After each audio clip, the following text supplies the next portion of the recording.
Bonjour, nous sommes donc le 17 octobre 2019, journée mondiale du don d'organes et de tissus.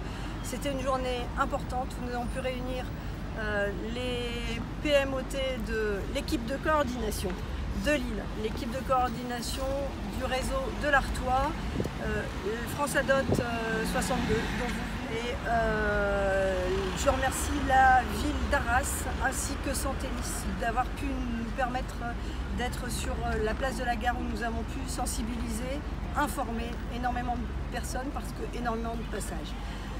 S'il est important en fait que la formation soit diffusée ces jours-là, il est important aussi d'en parler au quotidien.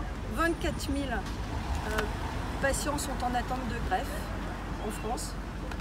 6 000 sont greffés chaque année, mais 600 meurent aussi chaque année, faute de greffons.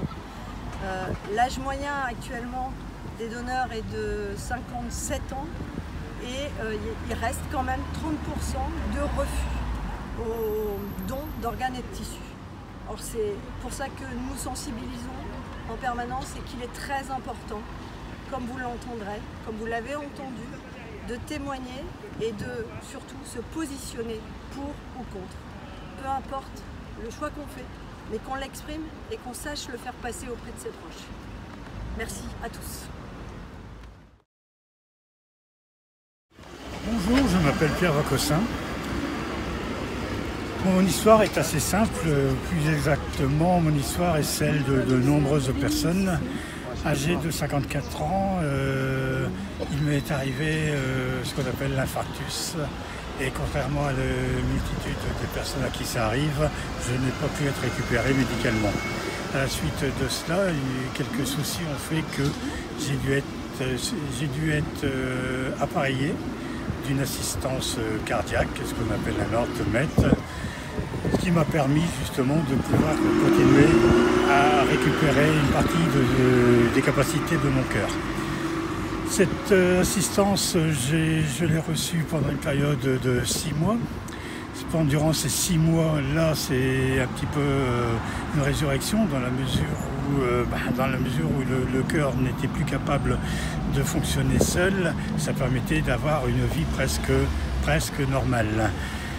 Malheureusement, au bout de ces 6 mois, j'ai fait une infection, ce qui est assez régulier avec ce type d'appareillage. Et au bout de 6 mois, il a été envisagé une greffe cardiaque. Et là, je suis rentré dans le processus des inscriptions. L'inscription a été effectuée à la fin août, mais malheureusement, au bout d'une semaine, cette inscription a dû être repassée en situation de super urgence. Cette super urgence qui me rendait prioritaire sur toute la France, j'ai bénéficié une nouvelle fois de pas mal de chance, car 48 heures après, un organe s'est présenté à moi, un greffon pouvant être compatible avec mon corps s'était présenté. J'ai donc subi cette greffe. C'était le 4 septembre 2013. À la suite de ça, quelques inconvénients, quelques effets sont apparus, j'ai eu pas mal de soucis, il y a eu quelques interventions que j'ai dû subir. Néanmoins, c'est une histoire de temps. Après pas mal de rééducation, j'ai pu reprendre une vie tout à fait normale. Un peu plus de 6 ans après cette greffe, je suis là aujourd'hui. Je suis là aujourd'hui à apprécier chaque jour qui passe, considérant que chaque journée qui passe, c'est du bonus par rapport à ce qu'il m'attendait. Chaque jour, et comme pour tout greffé, on a de cesse de remercier le donneur et sa famille, ces gens qui ont accepté, cette personne qui a accepté de donner ses organes, qui s'était positionnée en faveur du don d'organes.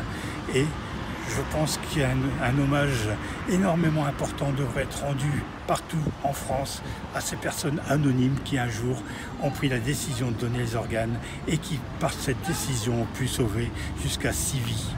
Merci aux donneurs, merci à leur famille.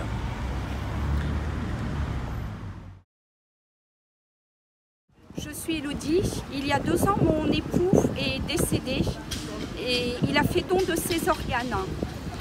Donc quand son décès m'a été annoncé, il y avait 2 infirmières de la coordination des dons qui m'ont demandé quelle était sa position sur le don d'organes.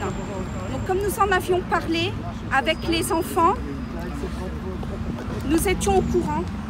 Donc pour nous, ça a été très facile de répondre à la question. Alain est parti pour le CH de Lens le soir avec le SAMU. Les infirmières de coordination ne l'ont pas quitté et le lendemain matin, elles m'ont appelé en me disant que seuls ses reins avaient pu être prélevés. Mon mari a sauvé 2 personnes. Régulièrement, je prends de nouvelles de ces personnes. Elles se portent bien. Pour moi, c'est un réconfort de savoir que mon mari, tout en disparaissant, a permis à 2 familles de conserver leurs proches. Mon deuil a été plus simple, plus facile. Si aujourd'hui je milite auprès de la PMOT et de France Adot, c'est pour bien faire comprendre aux gens qu'en parler est nécessaire et beaucoup plus facile quand on vous pose la question. Parlez-en entre vous. Ça ne prend que 2 minutes. Ça ne sert à rien ça ne sert à rien de prendre des heures. Parlez-en avec vos enfants, votre conjoint. La vie leur sera beaucoup plus facile lorsque la question leur sera posée. Bonjour, je m'appelle Emmanuel, j'ai 60 ans, je suis transplanté depuis 5 ans. J'ai été transplanté du foie en 2015, le 1er janvier 2015, suite à une hépatite C que j'ai contractée il y a une vingtaine d'années. Et mon parcours médical a consisté en fait au départ à essayer d'éradiquer un virus qui détruisait mon foie. Et malheureusement, à l'époque où tout a démarré, il n'y avait aucun traitement possible. Donc il m'a fallu patienter. Il a fallu que je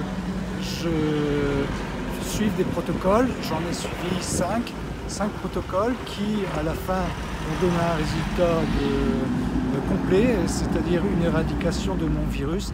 Mais malheureusement, entre-temps, mon virus a détruit mon foie et il fallait que je sois transplanté. Donc j'ai eu plus de 20 ans de parcours médical et puis qui s'est soldé par le 1er janvier 2015 à une transplantation qui a été très très bien accueillie et ça a complètement transformé ma vie. J'ai au travers de cette maladie pu découvrir tout un aspect médical, un corps médical qui était tout à fait formidable. Et puis j'ai été très très bien accompagné et maintenant ma vie est complètement transformée et de nouveau je peux espérer avoir une belle vie dans le prolongement de tout ce que je souhaitais faire et donner aussi un équilibre aussi au travers de ma famille, de pouvoir profiter encore de la vie et de retrouver des plaisirs, si ce n'est les plus simples, qui sont les plus beaux. Merci beaucoup.